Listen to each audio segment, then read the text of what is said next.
Welcome to Dead House. Goosebumps Book written by R.L. Stine, Book 1. Chapter 4. Wipe your feet! Don't track mud on the nice clean floors, Mom called. Her voice echoed against the bare walls of the empty living room. I stepped into the hallway. The house smelled of paint. The painters had just finished on Thursday. It was hot in the house, much hotter than outside. This kitchen light won't go on, Dad called from the back. Did the painters turn off the electricity or something? How should I know? Mom shouted back.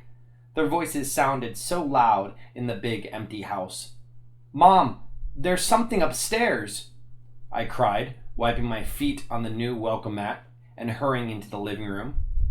She was at the window, staring out at the rain, looking for the movers probably. She spun around as I came in. What?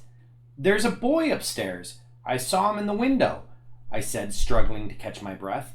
Josh entered the room from the back hallway. He'd probably been with Dad. He laughed. Is someone already living here? There's no one upstairs, Mom said, rolling her eyes. Are you two going to give me a break today or what? What did I do? Josh whined. Listen, Amanda, we're all a little on edge today, Mom started. But I interrupted her. I saw his face, Mom, in the window. I'm not crazy, you know. Says who? Josh cracked. Amanda. Mom bit her lower lip, the way she always did when she was really exasperated. You saw a reflection of something. Of a tree, probably. She turned back to the window. The rain was going down in sheets now, the wind driving it noisily against the large picture window. I ran to the stairway, cut my hands over my mouth, and shouted up to the second floor. Who's up there? No answer. Who's up there? I called a little louder. Mom had her hands over her ears. Amanda, please! Josh had disappeared through the dining room. He was finally exploring the house. There's someone up there, I insisted, and impulsively, I started up the wooden stairway, my sneakers thudding loudly on the bare steps.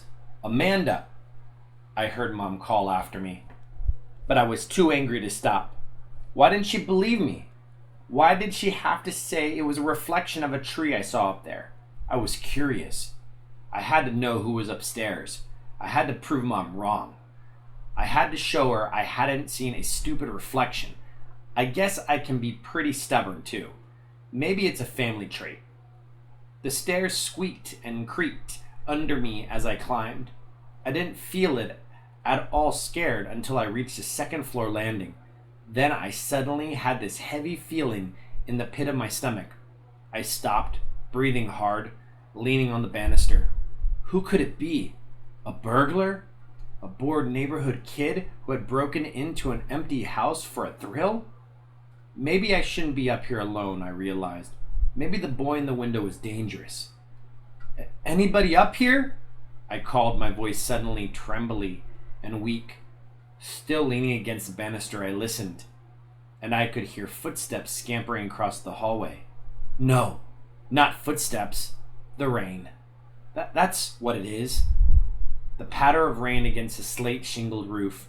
For some reason, the sound made me feel a little calmer. I let go of the banister and stepped into the long, narrow hallway. It was dark up here, except for a triangle of gray light from a small window at the other end. I took a few steps, the old wooden floorboards creaking noisily beneath me. Anybody up here?